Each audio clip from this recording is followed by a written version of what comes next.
Hi everyone and welcome to this video. In this video I'll give you a brief introduction to the ego. So we'll discuss what the ego is in Carl Jung and how the ego sort of relates to those factors, psychologically speaking, that are adjacent to it. So first of all, who was Carl Jung? Carl Jung was a Swiss psychiatrist and psychoanalyst who worked sort of around the turn of the 20th century and into the 20th century, and who was initially a student of Freud. Well, initially he was a psychiatrist, a student of medicine. He then met Freud and worked with Freud on the development of the psychoanalytic technique, and then sort of had a break with Freud, split up with him over certain differences in his understanding of the, let's say, anatomy of the psyche. So what is the ego? Is there any definition of the ego we can find? The ego is a complex, right? It's a central part of the psyche, and it's not to be confused with the ego in everyday language, where it often means someone who's arrogant or self-centered. So that's when we say, oh, this is just you acting from your ego, although there are overlaps, which I'll get to in a second.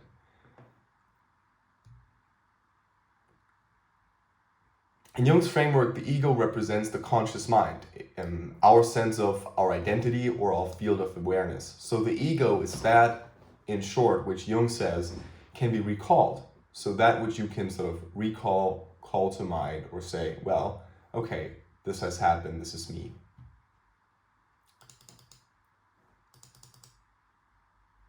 The ego is responsible for our feelings of personal identity and continuity. It's what allows us to perceive and interact with the world. Essentially, the ego is the I or the me that experiences and interprets life.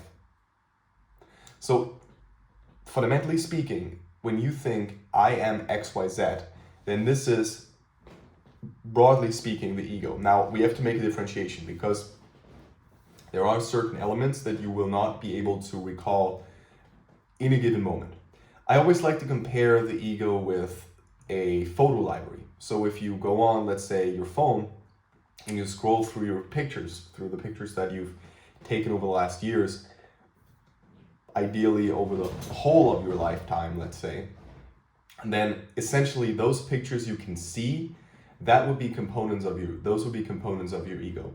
Even though you may not be aware of them right in this very moment when you're reflecting before you open this photo library, you can still browse through them. Now, there are gaps between those pictures, right? And those gaps between those pictures, as well as the pictures that you couldn't recall in a given moment, would be considered either temporarily not conscious or then unconscious, right? So the gaps, I would say, would belong more into this area of the personal unconscious, right? Let's say a moment where you experience some kind of childhood trauma that hasn't been documented in your photo library, that would be something that is considered unconscious, right? It's just sort of a gap.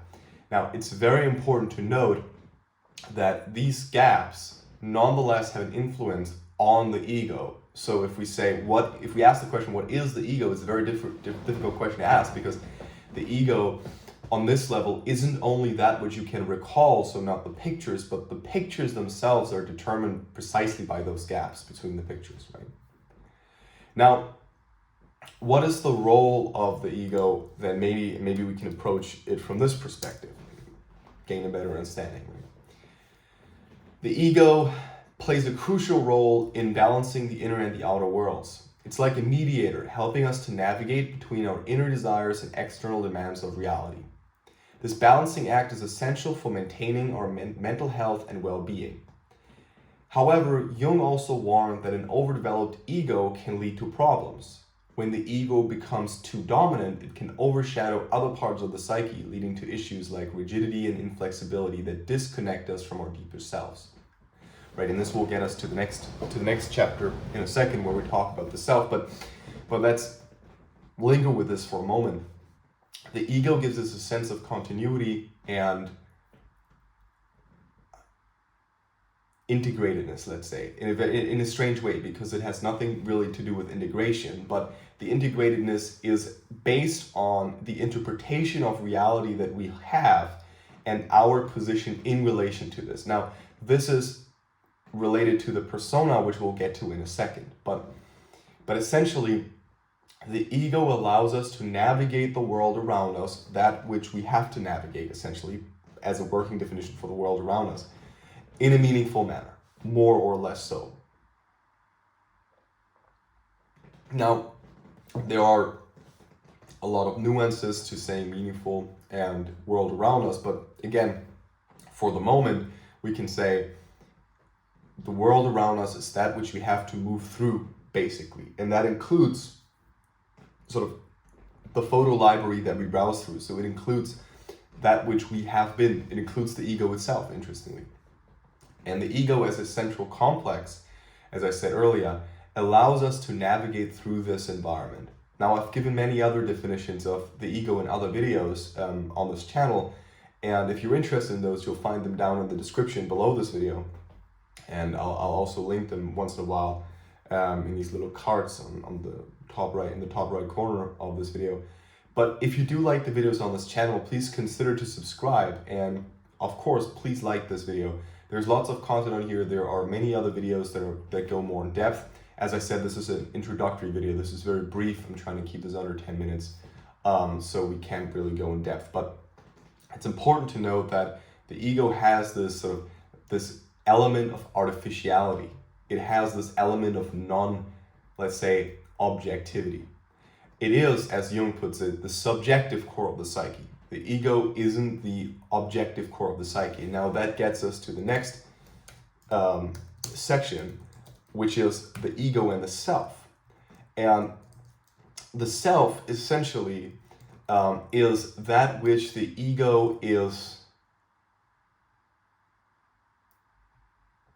adjacent to directly.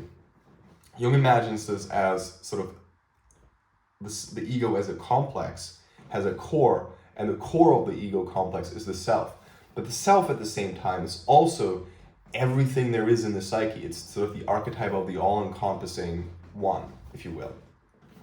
So the ego technically is part of the self, it's enveloped by the self, and only over time differentiates from it. This is a very important note here, because the ego in itself is not in the beginning, as opposed to other schools of psychology who think the ego is fundamental to the psychological makeup of the subject. For Jung, the ego is not in the beginning. The ego struggles to differentiate from the self and then reconnect with it over time, although staying different from it, right? Jung says the goal of the subject is not to be too identified with those earthly dwellings that we are naturally identified with via their persona, so our job or whatever we do in our lives, but at the same time not be overwhelmed by unconscious psychological factors. And the ego is precisely this function that has this mediating element between those two realms, the heavens on the top and the let's say the earth on the bottom. Now, this means that the ego also necessarily has to build a contact with this objective core of the psyche, i.e. with the self, right? The self being, let's say, if you strip the ego of all that is not it, right? Whatever that means, then you're left with the self. Now, the question really that we can ask is, what is then left of what we call us, right? And the answer to that perhaps is nothing. And this is a very, let's say, problematic answer that we may want to delve in other videos. Now, finally, let's get into the ego and the persona. The persona is the sort of mask or social facade that we put on that we want others to perceive us with, right? The persona helps us navigate social interactions and fulfill societal roles, but it is also quite dangerous because we can become identified with the persona. Now, the way I think about it is the persona is a component, a part of the ego. The ego is more, in my opinion, more of a function. It's not really a substantial substance in itself, but it's more as a function. And the persona within this function, let's say, has precisely this, or represents precisely this element of navigating social interactions, right? It is important that we have this persona, maintain this persona in order to be flexible in navigating different social situations. But the persona is always, there's always a fault in the persona that is more, let's say, more faulty or more distanced from the self, as is the ego, because the ego technically has this axis, while the persona is simply sort of these acts that we perform in a certain given moment, right? The persona, if you will, is that which we are bound to do anyways because of societal norms. You know, I'm bound to be dressed right now, let's say, for example. That could be an element of the persona in this very moment. There are moments where I'm not dressed. In a sauna, let's say, for example, there's another societal sort of context, right? But then there's also a bunch of, let's say, Lacan calls them symbolic gestures in more general terms, right? Society and mediated through our parents makes us speak in a certain way and so on. But let's keep this brief. So the ego more as a function, the persona more as sort of an archetype or a structural component, right?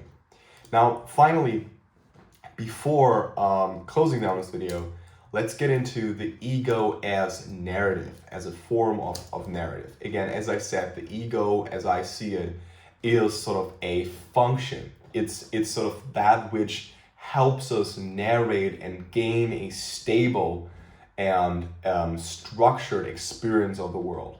That doesn't mean the ego is wrong, right? It is very important that we understand that the ego, and especially a healthy ego, is the fundament for the process of individuation. It is the process of reconnecting with the self, or the process of reconnecting with the collective, that which is not the ego, right? And this is a very important aspect, because often we in society, we say, well, the ego is bad, whatever else is good. And this is quite a difficult position, because in the end, the ego is all we have, right? And trust me, if you say, for example, the shadow has to be explored, the shadow has to be more integrated, then that is certainly true, but you don't want to be only living within the shadows of yourself. You know, that's not a good place to be. You know, you always want to maintain this balance, and I think this is precisely the gesture that I'm trying to draw. You want to maintain this balance between the ego and that which is not ego. And those are really only the two things that there are, in my opinion. And I'll make another video on this, which I'll link here in the description probably, or you can find it on the channel in general, where I'll tease out this tension between the ego and the non-ego as the two sort of forces of life, and the subject mediating between that. And please, again, consider to subscribe, like this video. It'll boost the algorithm and show me that you like this content. And please, what is most important to me, comment in the comment section down below what you liked about this video, what you didn't like, and what other videos you want to see. So thanks for tuning in, and take care.